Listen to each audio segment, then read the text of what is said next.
Hello everyone. I hope you enjoy listening to the story. My name is Helen Brooks. I am 39 years old.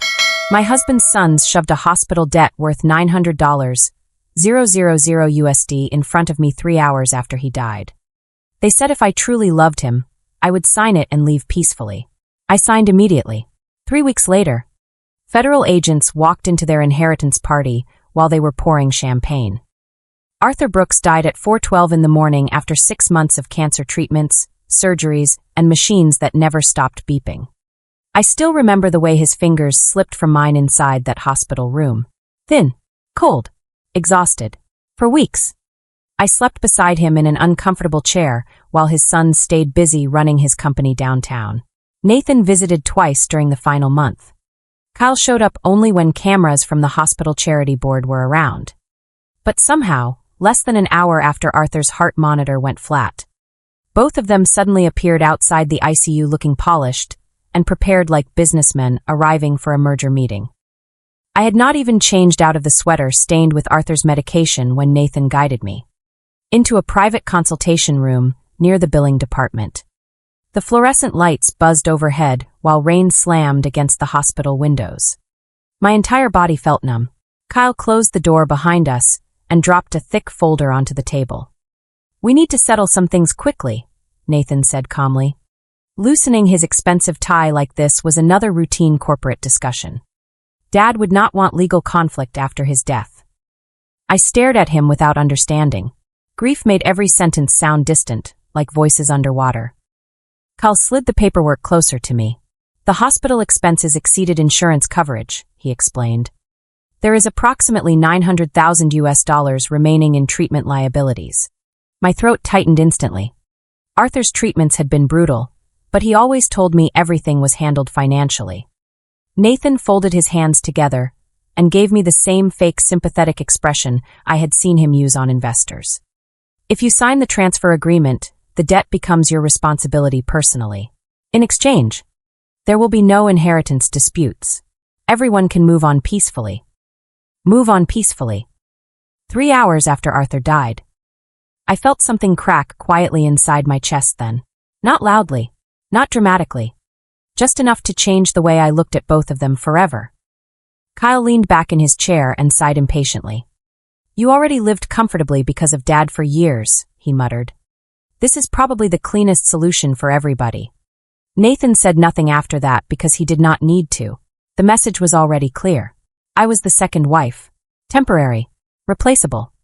An outsider standing between them and their father's empire. Then I remembered Arthur squeezing my hand 2 nights earlier while morphine blurred his speech. He looked directly at me and whispered something strange. "If they ask you to sign anything, Helen, sign it." At the time, I thought the medication was confusing him. Sitting in that hospital room, staring at the debt papers trembling beneath the fluorescent lights, I suddenly realized he had known this moment was coming. So I signed. Immediately. Nathan exhaled in visible relief. Kyle actually smiled for the first time all day. They stepped into the hallway calling their attorney before the ink even dried. That was when I noticed a black business card sticking halfway out of Arthur's folded coat inside the personal belongings bag beside me. Federal Bureau of Investigation. Agent Daniel Ruiz. My hands started shaking as I dialed the number from the hospital hallway. The man who answered sounded calm, almost unsurprised. "Mrs. Brooks," he said quietly, "we have been waiting for your call." I met Agent Daniel Ruiz 2 days after Arthur's funeral inside a quiet coffee shop overlooking the Chicago River. The city outside looked gray and exhausted beneath heavy clouds, which somehow matched the way I felt inside. I barely slept after Arthur died. Every time I closed my eyes, I saw him lying in that hospital bed struggling to breathe while Nathan stood in the corner checking stock prices on his phone. Grief sat inside my chest like wet concrete. Heavy, cold, permanent. Daniel Ruiz did not look like the kind of man movies turn into heroes. He wore a dark coat, carried no visible weapon, and spoke with calm precision that somehow made everything feel more serious. He slid a thin folder across the table before saying a single word. "Your husband began cooperating with us 8 months ago," he said quietly. My fingers tightened around the coffee cup instantly. Cooperating about what? I asked. Ruiz opened the folder. Inside were photographs, bank transfers, corporate filings, and spreadsheets filled with numbers I barely understood. Nathan Brooks, Kyle Brooks, Brooks Medical Solutions, offshore shell companies, fraudulent emergency supply contracts, inflated cancer treatment invoices billed during the pandemic, millions of dollars moving through fake vendor accounts connected to overseas laundering networks. I stared at the paperwork until the words started blurring together. No, I whispered. Arthur would have told me if his sons were involved in something like this. Ruiz watched me carefully before answering. Your husband tried to protect you from the investigation. But near the end, he realized his sons had moved too far beyond financial misconduct. They were laundering money through medical debt structures tied to terminal patients. My stomach turned violently. Cancer patients? Ruiz nodded once. Including your husband's treatment accounts. For several seconds, I could not breathe properly. Arthur spent his final months connected to machines while his own children used the system around him like a criminal pipeline. The realization hit me so hard I had to look away from the table before I broke down completely. I remembered Nathan arguing with billing managers during Arthur's treatments. I remembered Kyle constantly pushing paperwork toward Arthur while he was too medicated to focus. At the time, I thought they were trying to help manage expenses. God, I was stupid. Ruiz lowered his voice further. The hospital debt transfer you signed is extremely important. I looked back at him immediately. Why? He slid another document toward me. Because that debt was already flagged internally by federal investigators. Once inheritance liability transferred into your name officially, it triggered a mandatory audit review tied to all connected accounts. My pulse quickened. Arthur knew that? Ruiz nodded. He anticipated Nathan and Kyle would pressure you into accepting the liability quickly. He believed. Greed would make them rush the transfer process before realizing the accounts were under surveillance. I leaned back slowly, trying to absorb the full weight of what Arthur had done. Even dying from cancer. He was still protecting me. Still thinking 3 steps ahead while his own sons circled his company like vultures waiting for him to stop breathing. Ruiz continued explaining the investigation piece by piece. Brooks Medical Solutions had secretly inflated emergency contracts with hospitals across 3 states. Nathan controlled the financial reporting while Kyle managed shipping records through fake logistics vendors. The fraud became massive during the final 2 years. Millions disappeared through shell companies disguised as urgent medical supply payments. Arthur discovered the irregularities after internal audits stopped matching vendor inventories. When he confronted Nathan privately, his son blamed accounting software errors. But Arthur had built that company from nothing. He recognized theft when he saw it. He agreed to cooperate after he realized the fraud involved organized laundering operations, Ruiz explained. At that point, your husband understood his own company could collapse federally. I swallowed hard. Did Nathan and Kyle know he was working with you? Ruiz shook his head immediately. No. They believed Arthur was too sick to investigate anything. That nearly made me laugh. Nathan and Kyle spent so many years underestimating weakness that they failed to notice their dying. Father quietly building a federal case against them from a hospital bed. Over the next 2 weeks, I played the role they expected perfectly. I moved out of the mansion without argument. I ignored inheritance discussions. I avoided reporters outside the funeral service. Whenever Nathan called pretending concern, I spoke softly and thanked him for handling everything. The performance disgusted me, but Ruiz insisted patience mattered more than anger now. The evidence becomes strongest once they start spending publicly, he explained during one of our meetings. We need visible transfers, luxury purchases, celebratory behavior that establishes intent and movement of potentially seized assets. Nathan and Kyle practically handed the FBI everything they needed. 3 days after probate filings began, Nathan purchased a black Bentley worth almost $300,000. Kyle posted photos online from a rooftop bar holding bottles of champagne beside captions about new beginnings. They fired Arthur's oldest employees quietly and replaced them with younger executives loyal only to money. One accountant who worked with Arthur for 20 years called me crying after security escorted her out of the building carrying cardboard boxes. Your husband would be horrified, she whispered through tears. She was right. Arthur spent decades building Brooks Medical Solutions from a tiny warehouse operation into one of Chicago's largest independent medical suppliers. He believed hospitals should never exploit sick people for profit. Watching his sons turn that company into a laundering machine would have destroyed him even without cancer eating through his body. One rainy evening, Ruiz drove me past downtown Chicago while explaining the final phase of the investigation. Nathan had rented a luxury penthouse for an inheritance celebration scheduled exactly 3 weeks after Arthur's death. Investors, attorneys, influencers, and financial partners would attend. Public displays of wealth mattered to men like Nathan and Kyle. They needed an audience to witness their victory. The moment significant assets move during the celebration, federal seizure activates, Ruiz explained calmly. Bank accounts freeze automatically. Wire transfers stop. Then we enter. I stared out the car window watching city lights blur through rainwater. Do they know any of this is coming? I asked quietly. Ruiz looked straight ahead at the traffic. No, he said. Right now they believe they already won. That night, lying alone in my small apartment, I opened social media for the first time since Arthur died. Kyle had already posted the invitation publicly. Champagne glasses, skyline views, gold lettering across black marble graphics. Brooks' legacy era. I stared at the screen for almost a minute before something unexpected happened. For the first time since my husband's funeral, I smiled.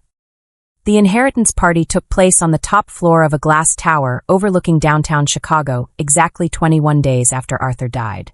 Nathan rented the penthouse for nearly $40,000 USD a night because subtlety had never interested either of his sons.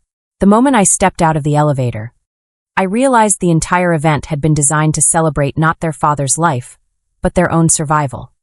Music pulsed softly through hidden speakers while waiters carried trays of champagne beneath crystal chandeliers taller than most apartments. The city skyline glowed behind enormous windows stretching from floor to ceiling. Giant digital screens rotated through presentations reading Brooks' Legacy ERA, beside photographs of Nathan shaking hands with investors. Arthur's face appeared nowhere. I stood near the entrance for a moment, gripping my purse tightly while guests stared at me with carefully disguised curiosity. Most of them expected me to disappear quietly after signing the debt transfer. In their minds, I was already erased from the Brooks empire. Nathan noticed me almost immediately from across the room. He approached wearing a navy tuxedo and the same gold watch Arthur gave him after graduating business school. Seeing it on his wrist made something twist painfully inside my chest. Helen, he said smoothly, kissing my cheek for appearance only. I am glad you came. You did the right thing signing those papers. Dad would have wanted peace. Peace. That word again. Rich people always rename cruelty when they need to sleep at night. Kyle walked over carrying 2 champagne glasses and handed one to Nathan while barely acknowledging me. Honestly, this whole process went smoother than expected, he laughed. No drama. No legal fights. Exactly how family should behave. Several guests nearby smiled politely. One woman actually raised her glass toward me like I deserved congratulations for surrendering quietly. I took a slow breath and forced myself to remain calm. Arthur's final words echoed constantly inside my head now. Stay calm long enough to watch the truth arrive. The penthouse looked like something pulled from a billionaire fantasy magazine. White marble floors reflected gold lighting from the ceiling while servers in black uniforms moved through the crowd, refilling drinks every few minutes.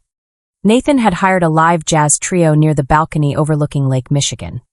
Influencers snapped photos beside giant floral arrangements shaped into the Brooks Company logo. Investors laughed loudly near the bar discussing expansion deals and future acquisitions. The entire room smelled like expensive perfume and arrogance.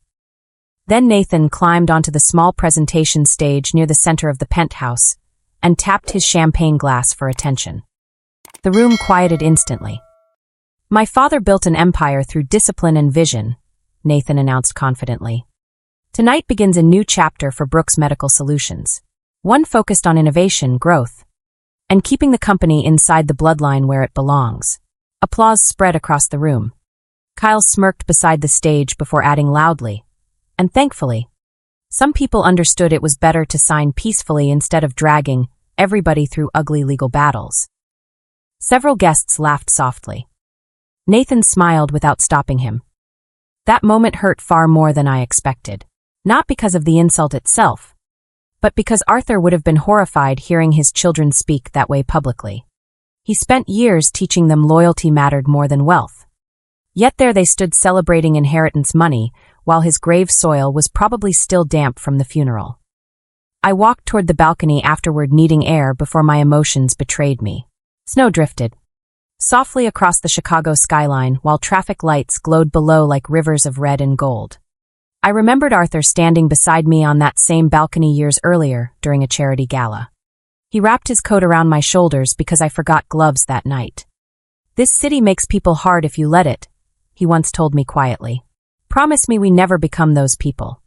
I closed my eyes briefly, fighting the sudden burn behind them. Then my phone vibrated. One message from Agent Ruiz. "We are in position." I slipped the phone back into my purse carefully while trying not to react.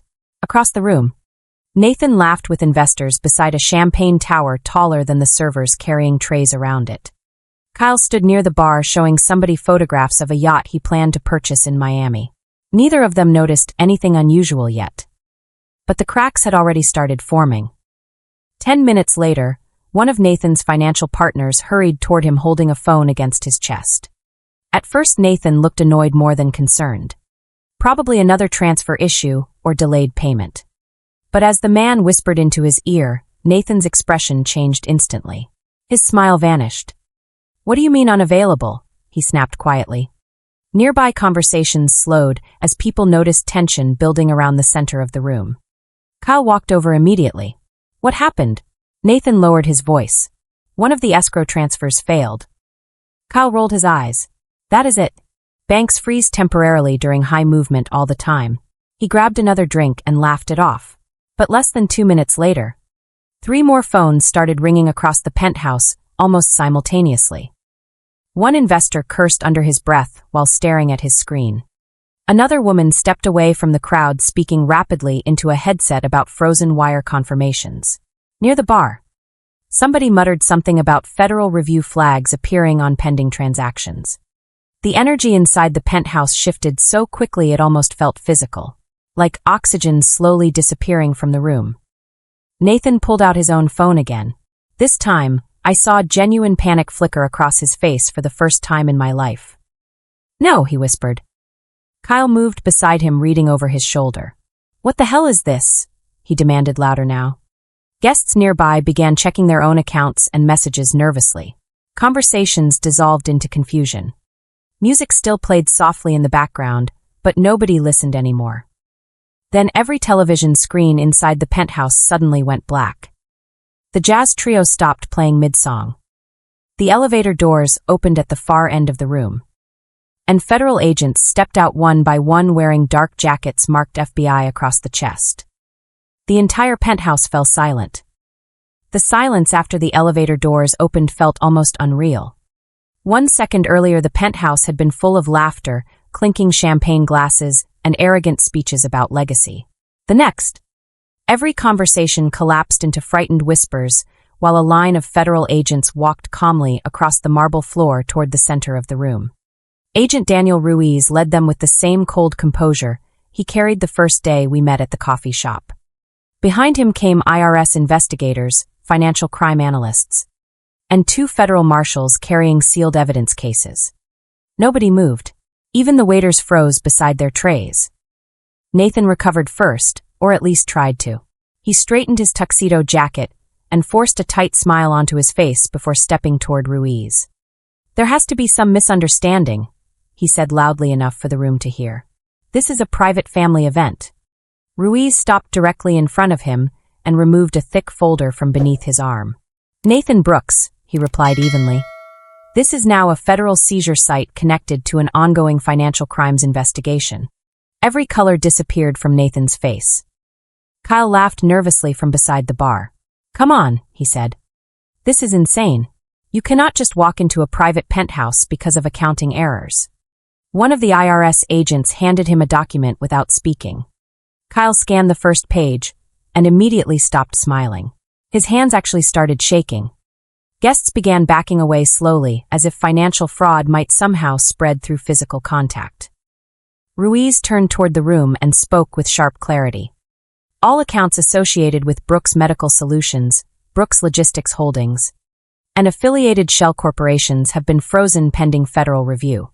No funds may be transferred, concealed, withdrawn, or redistributed effective immediately. The words echoed through the penthouse like gunshots. Somewhere behind me, a woman whispered, "Oh my God."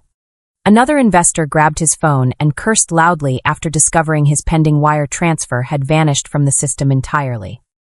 Nathan finally snapped. "This is harassment," he barked. "We have attorneys standing right here." Ruiz barely blinked. "Good," he replied calmly. "They can explain why terminal cancer treatment accounts were used to launder fraudulent emergency medical contracts." The room exploded into noise after that. Questions, shouting, panic. Guests rushed toward elevators while others desperately called banks and lawyers. One investor nearly knocked over a server while trying to leave the penthouse fast enough to avoid being associated publicly with the Brooks family. Meanwhile, the giant champagne tower behind Nathan still stood untouched beneath golden lights like some ridiculous monument to greed. Kyle suddenly pointed directly at me. "She knew," he shouted. Every head in the room turned instantly. "She signed those documents too fast. She was involved in this." His voice cracked near the end, exposing real fear underneath the anger. Ruiz looked toward me briefly before answering him. "Mrs. Brooks cooperated legally after inheriting flagged liability transfers connected to federal surveillance." Nathan stared at me with open disbelief. "You knew the debt was poisoned," he whispered. I looked him directly in the eyes for several long seconds before answering. "Your father knew." That hit harder than any accusation could have. Nathan physically staggered backward like someone punched him in the chest. For the first time all night, the confident executive mask disappeared completely. Beneath the expensive tuxedo and rehearsed speeches, he suddenly looked exactly like what he really was. A frightened son realizing his father had seen through him long before cancer ever entered the picture. Ruiz opened another file and began reading specific charges aloud while federal agents spread through the penthouse collecting electronic devices and financial records. Fraudulent medical billing, wire fraud, conspiracy to commit money laundering, false emergency, supply contracts, manipulation of terminal patient treatment accounts. Each charge landed heavier than the last. Several guests quietly slipped toward the exits pretending they barely knew Nathan and Kyle at all. Funny how quickly wealthy people forget friendships once federal agents appear. Kyle panicked completely after hearing the fraud counts. He grabbed his phone and attempted to smash it against the marble bar counter. But one of the marshals intercepted him instantly and pulled the device from his hands. "Do not make this worse," the marshal warned sharply. Kyle's breathing turned uneven. Sweat soaked through the collar of his white dress shirt while he looked around desperately for somebody to save him. Nobody stepped forward. Nathan tried a different strategy. He lowered his voice and approached Ruiz carefully. "Listen," he muttered. "Whatever misunderstanding happened here, we can cooperate financially." Ruiz actually laughed once at that. Not loudly, just enough to humiliate him. "Mr. Brooks," he said quietly, "you attempted to launder money through cancer patients while your father was dying in the same hospital system. There is no financial conversation left." The penthouse televisions suddenly flickered back to life, behind them displaying frozen account notifications from multiple banking institutions connected to Brooks Medical Solutions. Red warning banners spread across the screens one after another. Account restricted. Federal hold. Transfer denied. The room glowed crimson from reflected warning messages while panicked guests rushed for the elevators. It looked less like a celebration now and more like a sinking ship filled with people trying to escape before the water reached them. Then Ruiz delivered the final blow. All inherited assets connected to Brooks Medical Solutions are now subject to federal forfeiture pending criminal prosecution. At that exact moment, one terrified investor accidentally crashed into the massive champagne tower near the stage. Crystal glasses shattered violently across the marble floor, while champagne exploded everywhere in glittering waves. The sound echoed through the silent penthouse like a gunshot. Nobody moved afterward. Guests simply stared at the wreckage while golden liquid spread across the floor around Nathan's polished shoes. Honestly, the symbolism almost felt too perfect. Nathan looked down at the broken glass around him before lifting his eyes slowly toward me again. "Dad did this?" he asked weakly. I nodded once. "No," I answered softly. "You did this to yourselves the moment greed became more important than your father."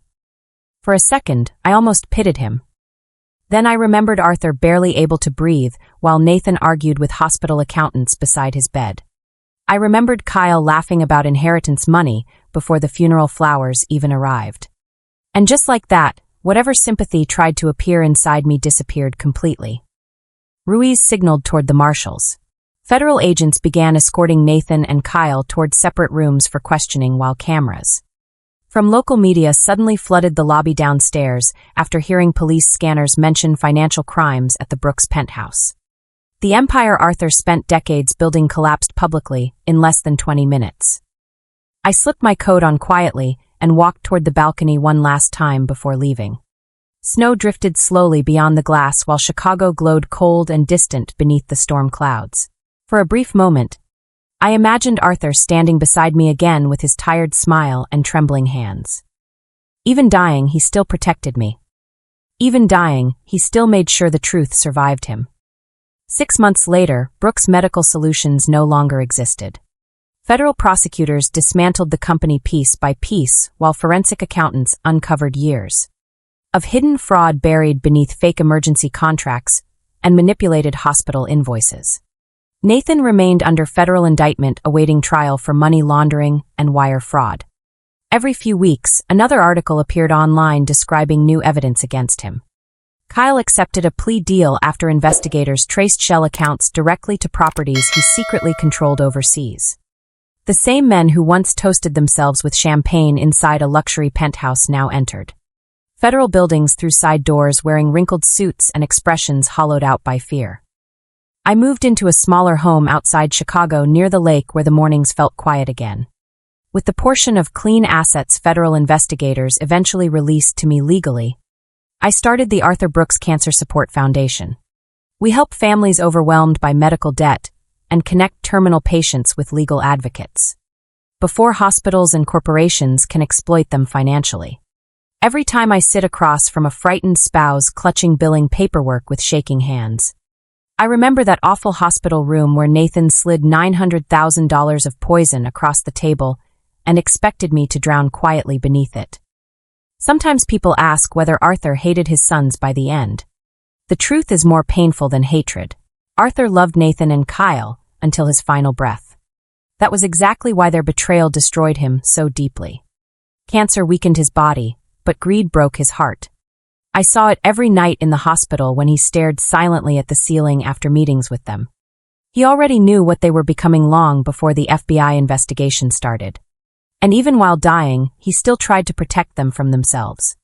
They simply chose money over mercy one too many times. The strangest part is this. Nathan and Kyle truly believed I was weak because I signed those papers immediately. They mistook calmness for surrender. They saw grief and assumed they could weaponize it. But greed has a way of making intelligent people careless. It blinds them. It convinces them they already won before the game even ends. In the end, the hospital debt they forced me to sign became the same document that triggered the federal seizure, destroying their entire empire. They literally signed their own sentence through arrogance. Arthur once told me something during our first year of marriage that I never fully understood until now. He said, "Money does not ruin people, Helen. It reveals who they were when nobody was looking." I think about that constantly these days. So tell me honestly, if your dying spouse looked you in the eyes and whispered, "Sign whatever they give you," would you trust them enough to do it? Or would fear make you fight back and destroy the only plan keeping you safe? And if your own family betrayed you for money, would you still believe blood matters more than character? Sometimes the most dangerous people are not strangers. They are the ones sitting beside you at the hospital pretending to care, while secretly counting what they will gain after you are gone. Nathan and Kyle believed money would protect them from consequences. Instead, their greed exposed everything they tried to hide. In the end, the same papers they forced me to sign became the evidence that destroyed their empire. Arthur lost his battle with cancer, but he made sure the truth survived him. If this story shocked you, made you angry, or reminded you of someone in your own life, make sure to like this video and subscribe for more powerful family drama stories filled with betrayal, revenge, and emotional justice. And I really want to hear your opinion. If you were sitting in that hospital room, would you have signed the papers like I did? Or would you have fought back immediately and risked ruining the plan? Leave your answer in the comments below.